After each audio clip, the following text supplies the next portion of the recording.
I have to do this story time. I just have to be brave. I just have to do it. I have been thinking about this story for months because it's been my life since June.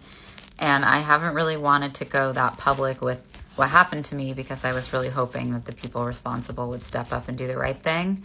Not that I was going to hide what happened, but I wanted to give them a chance, right? You know, it's people's livelihood after all. It's this horse's future, and that really matters to me. So, yeah, if you're here, you might have seen my little TikTok that I did to Silver Spring about when you're in your 30s and you fall in love with a little horse at a horse auction. Test the blood. That's what I'll say. Okay, so what happened to me? I bought the horse on June 4th at Cavan Equestrian. I wasn't there to buy that particular horse. I was there just looking for kind of amateur-friendly all-arounder. And there was actually a different horse that I was more interested in.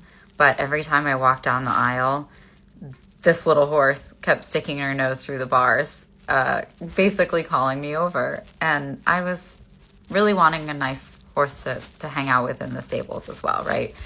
You want your horse to be a nice person. And so that was how she kind of lured me in, right? She was just sweet in the stable. And then I watched her go a little bit in the morning. And then, you know, she was being exhibited by a young girl. I know who she was. She's reposted this video, but I won't name her because I don't know how responsible she is for what happened. I know she was selling the horse. But yeah, watched the horse go throughout the day. All I saw was that she was really green, right? She kind of was counterbent. She had her head in the air. She stopped at a fence, which maybe I should have, you know, clocked, but I wanted to give her a chance. The thing I really liked is she fell asleep outside the ring. It was a busy day. But otherwise, to me, she didn't look like she'd been on drugs. Like, she didn't look like she was on sedatives, I should say. And crucially, she was being sold by an individual. So there was the person in the catalog that was listed as the seller was named A. Walsh. Not a dealer. This person only had one horse in the sale.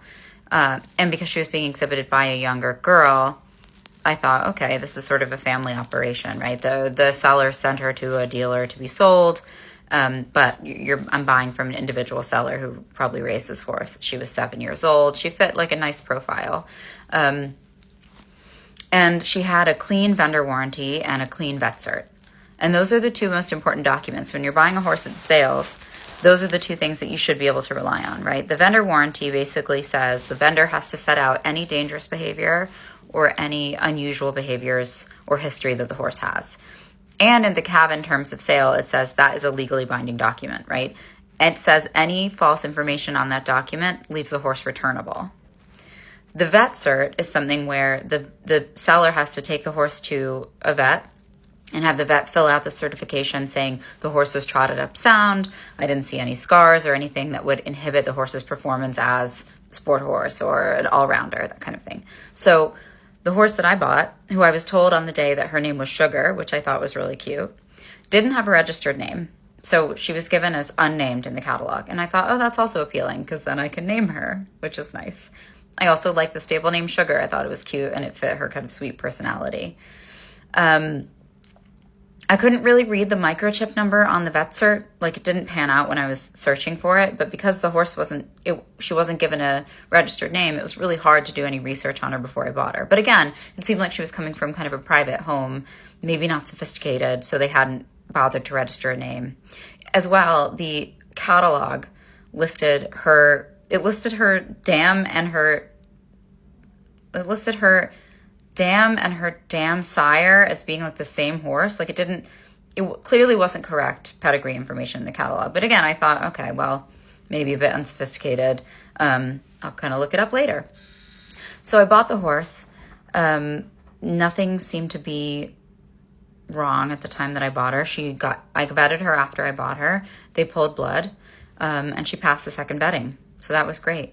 She had to go to the shipper's yard, pending testing. So the yard that I was going to bring her to in England required a strangles test and an equine herpes virus test. And I had never put a horse through those tests before. So I sent her off to the shipper's yard where she was going to be held pending shipment to England.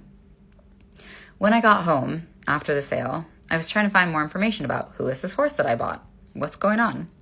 So I did a lot of rigorous detective work, looking through the internet and, foaling records and things like that. I was able to see that the information given for her pedigree not only wasn't complete, it was totally wrong.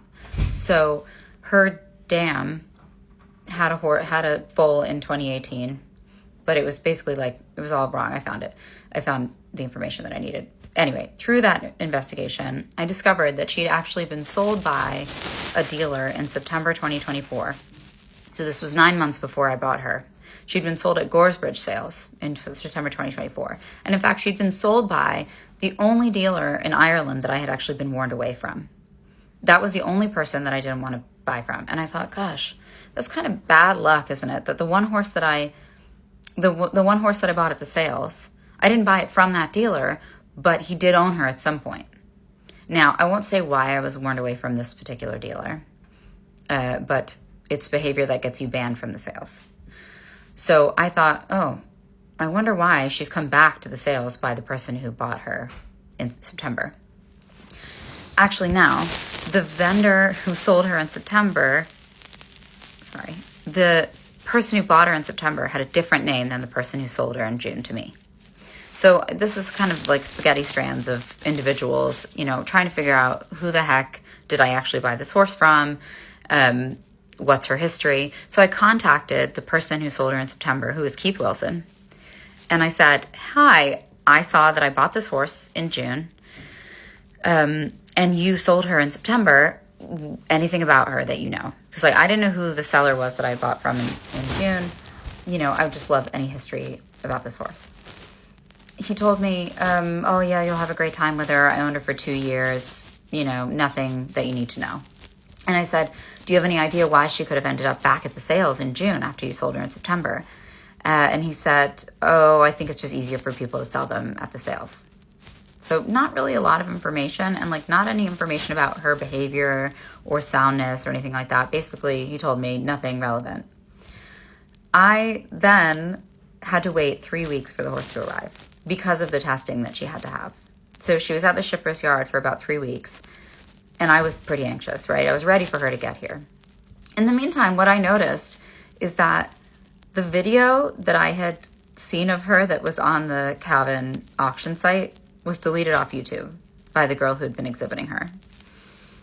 And I thought, well, that's a bit funny. Why is all the sales information being deleted off of YouTube? Why is the records of this horse's existence disappearing from the internet? So that made me suspicious as well.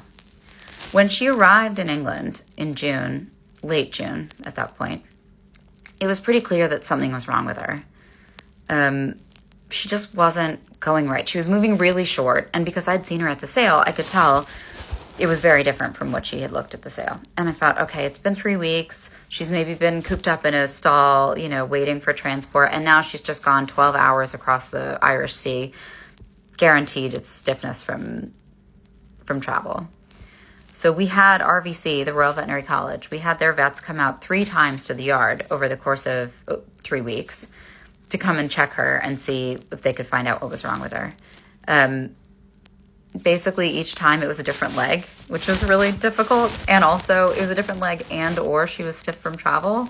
So that really didn't help. But we just couldn't figure it out. And then we were taking it really slow riding her because, again, I was starting to be suspicious because of all the sales information disappearing from the internet. I will say her attitude was really good. She was a happy girl. She was easy to do, leading her in and out of the stable. In fact, I did get on her bareback and ride her around at the walk around the yard. We took her out on a little trail ride, walking. She was great. She was fine. She was nappy though. But again, I'm going to say I'm a good horsewoman. Not a professional, not even brave, but I rode the horse. Anything higher than a trot though, she would freak out. And that's when my saddle fitter came, and we finally had to get her a saddle. So I did a walk and trot in front of the saddle fitter, and then when I pushed her to canter, she reared up.